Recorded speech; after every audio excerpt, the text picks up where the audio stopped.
Binawi ng 4 sa 18 nagpakilalang dating bodyguard ni Zaldico ang nauna nilang salaysay na naghatid sila ng male-maletang pera para kina Pangulong Marcos, dating House Speaker Martin Romualdez at iba pang personalidad. Nagkaso sa amin na napakarami po, ay maawa po sila sa amin. Ayon sa kanila, pumirma sila ng joint affidavit noon dahil sa pangakong pera. 3 raw sa kanila ang pinilit pumirma ng affidavit sa Office of the Ombudsman na ginagamit ngayon sa investigasyon kay Romualdez at iba pa. Gawa na raw noon ng sinumpaang salaysay at pinagbantaan umano silang kakasuhan kung hindi ito pipirmahan. Ngayon, meron na silang affidavit na sila mismo ang nagsulat. Inibitahan po ako para pag-usapan namin yung pagpapalakas sa mga cases, no, na tinitingnan ng Office of Ombudsman. And second, gusto nilang malaman kung ano yung mga circumstances sa pag-recant ng 4. No? So, ang sabi ko, matagal na po kasi silang target of focused operations, no? Psychological, financial, and well, may mga threats, no? Ginagamit kasi nila yung barangay officials, may nagpapanggap, hindi ko alam kung totoo, o na NBI, na kinikase yung bahay. In fact, I think na-record ni Orbilio yung sinabi ni Bolontate na sinabihan si Bolontate, nasabihan si Orbilio na kinasing ng NBI yung bahay niya. NBI? Oo. Okay. And ang sabi nga, alam nila na doon sa bahay mo sa likod may river. Ganon, no? So, kasi si Bolontate tumawag kahapon sa isa. Sa 14 mo? Sa 14. Oo. And then may mga sinabi siya na hindi ko muna masabi ngayon sa inyo. Pero yung essence, ano? Nagre-regret ba o ano? Paano? O nagre-recruit pa na magre-recant? Mixed eh. Nagpukumbinsi siya, but at the same time, nakita nila na namumutla siya na namamaga ang mata. Sa personal nagkita? Hindi, video call. Okay. And it appears that they are being some sort of detained. Kasi hindi sila makalabas kung nasaan sila ngayon. Yung tatlo? Apat? Yung 4. Sino may hawak sa kanila? Ha? Depende ho. Kaya nga, hindi ko masabi yung ibang detalye, no? Okay. Kasi titingnan natin kung paano mag-evolve itong situation. And I am praying na sana basta mabuti silang kalagayan. 4. Kung mapapansin nyo yung takbo ng panahon, in-announce muna na ginamit yung mga Marines, ilang Marines, na sa kaso ni Romualdez. Pagkatapos, biglang nag-announce si BBM na kasuhan na si Romualdez. Tapos ilang araw, bumaligtad yung mga Marines. Tapos ngayon, sinasabi, kahapon lang, kagabi, sinasabi ni Auntie Claire na nahihirapan daw kasuhan dahil dun sa Marines. So parang planado yung nangyari. To the point na ngayon, they have justification na wag nang matuloy yung kaso kasi nga dahil nakasalalay lang dito sa Marines. What do you think of this? That's exactly what I said. Ano, itong disenyo, this is orchestrated, ito ang plano sa tingin ko ng yung pagtatahi-tahi ng mga kaganapan na ito. Kasi ang bottom line, eventually nakinabang si Romualdez dito. Eh. Kung ano man ang sabihin ni Boying Remulla, that's not material anymore. The fact of the matter is, bumaliktad yung 4 na Marines, ngayon siya, pinapakita niya na ang suspecha niya si Romualdez. So sa pagsususpecha niya na to, si Romualdez pa rin ang nakikinabang. So I think that this is an elaborate story. Ano ko niya, parang ang ganda ng pagkakasulat ng telenovela na ito. Attorney, mas maganda nga yung nangyayari ngayon dahil nakikita ng taong bayan kung sino yung umaalsa at nagagalit kay VP Sara Duterte. Mas lalong eto si VP Sara Duterte, one day, pananagutin talaga itong mga naglabasan. Kasi ngayon, It's either you are against or you are for eh. Walang gitna eh. Yung mga gitna, nayayari, nakakasuhan. So talagang Tama. dito lalabas eh kung sino yung okay, sino kalaban. At dito malalaman natin kung sino talaga yung nabigyan napaboran ng administrasyon ni Marcos. Tama po, kasi ganyan na nagiging strategy ngayon. Ano? Kapag ikaw ay umuupo sa gobyerno, nagsasalita ka laban sa gobyerno, mas malamang ay magkakaroon ka ng problema. Kakasuhan ka, gigipitin ka. Kaya nga yung asawa ko natatakot na para sa akin. Baka kaya naman pati tayo ay madamay dyan. Kasi somehow yung mga sinasabi ko has reached the level of the national consciousness. Marami nang nanonood ng mga videos at ginagamit nila yung mga video na sinasabi ko. At nararamdaman ko na rin yung opposition sa akin, even in my profession as a lawyer. Kasi sa totoo lang, maraming mga abogado, mga professionals ang nasa hanay ng mga pink, ng mga dilaw, yung mga tinatawag yung sarili nila mga progressive, yung mga woke, ng mga tao, nakakaramdam na ako ng pushback from this sector. But wala naman akong pakialam doon sa mga iyon. Basta tayo, we're just doing what we think is right, and we continue doing it for the country, for the republic.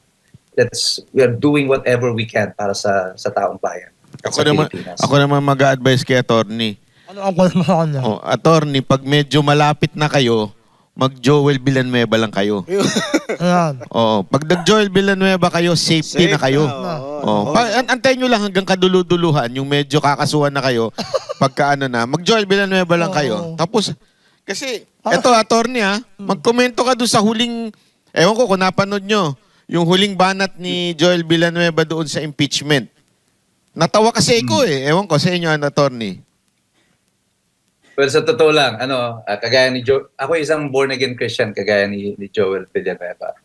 But before siya bumaliktad, naglabas na ako ng video kasi nararamdaman ko na babaliktad na siya. I gave this warning about him na itong gagawin niya na ito will have consequences even sa kanilang kongregasyon. And it did. It had a serious impact in the JAL. And sabi ko nga ngayon, sana si Senator Joel, sana wag na lang siyang mag-alalito lapid na lang siya dito sa Senado. Huwag ka na magsalita kasi lumalabas lang lalo yung kaipokrituhan ng posisyon that he is taking at the moment. But you imagine that he used to be the majority floor leader ng panahon nila ni Senator Alan Peter Cayetano, and also with Jesus Cordero. And all of a sudden, biglang andito ka, di ba? Na-complete 160-degree turn ng posisyon. So, sa mata ng mamamayan, parang ang linaw-linaw nasa yung hipokresiya ng kanyang mga sinasabi. Kaya it would have been better for him to do a little lapid. Attorney, ang problema, ang sabi ni Boy Remulla, tuloy ang kaso. Paano yun? Dick, Meron na ba? Tuloy Yun ang ang tanong. Hindi, ano lang yun. Ano? si Marcos nga, sinabi niya, kakasuhan si Romualdez Naunahan pa, mukhang makakasuhan pa sila Robin Hindi Una pa, no? Ayan naman na yun. Exactly. Before the SONA, the Wednesday, week prior to the SONA, sinabi ko na yan, na ang prediction ko, pagdating ng Friday, magsasampa kunwari ng kaso ang ombudsman. And exactly on the day that I said, nagsampa nga ng kaso yung ombudsman. Pero sa ombudsman lang, hindi pa ito nakarating sa Sandigan Bayan. Ay ilang buwan pa yan o ilang taon pa yan dyan sa uupo sa ombudsman. Malamang magtatagal yan. With this, what happened to yung apat na bumaliktad sa mga Marines? May repercussion yan sa kaso ni Romualdez. Kasi yung affidavit ng mga Marines na to, ginamit dun sa kaso laban kay Romualdez. So, syempre, hihina yung kaso laban kay Romualdez. Ngayon, nagsasalita si Boying Remulla, sinisisi niya, pakana daw ito ni Romualdez. But I think that is also beneficial to Romualdez na nagsasalita ng ganyan si Boying. Kasi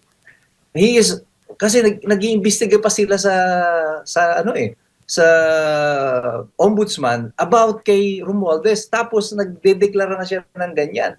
Pwedeng sabihin ng kampo ngayon ni Boying na may violation na ng right to due process ni Romualdez because hindi na impartial judge itong si Boying Remulla.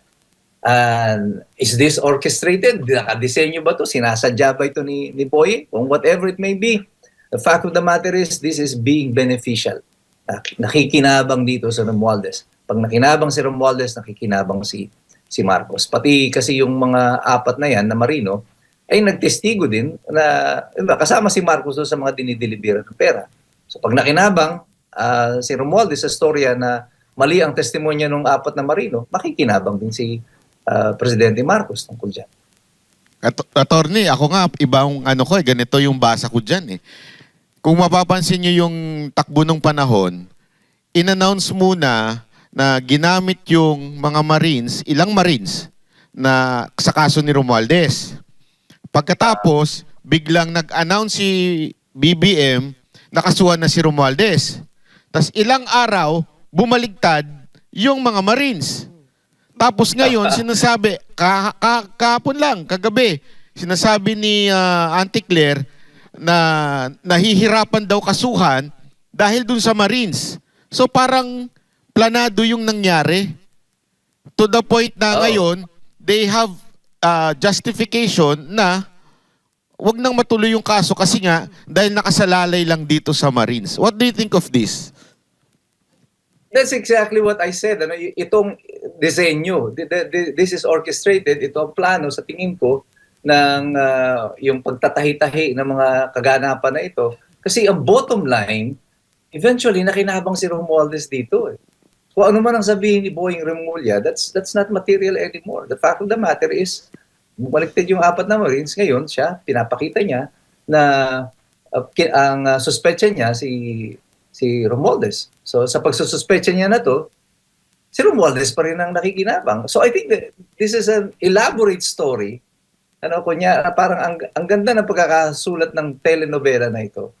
Pero sa mata ng mga observers, gaya ni Banat, ni Banat Bay, at saka ako, at marami pa mga tao, parang huling-huli natin, teka lang, napanood ko na to sa parang eksakto ito doon sa mga teleserye na nakikita natin. So, I think wala silang masyadong nauuto dito sa sitwasyon na ito because bandang dulo nito, feeling ko, walang kaso si Romualdez. Walang kaso si BBM. Di ba? Pero attorney sa RTC, di ba, ang judge pwede siyang, hindi ko alam kung anong tawag na term doon, pwedeng hindi, kasi ganun nangyari sa kaso ko eh.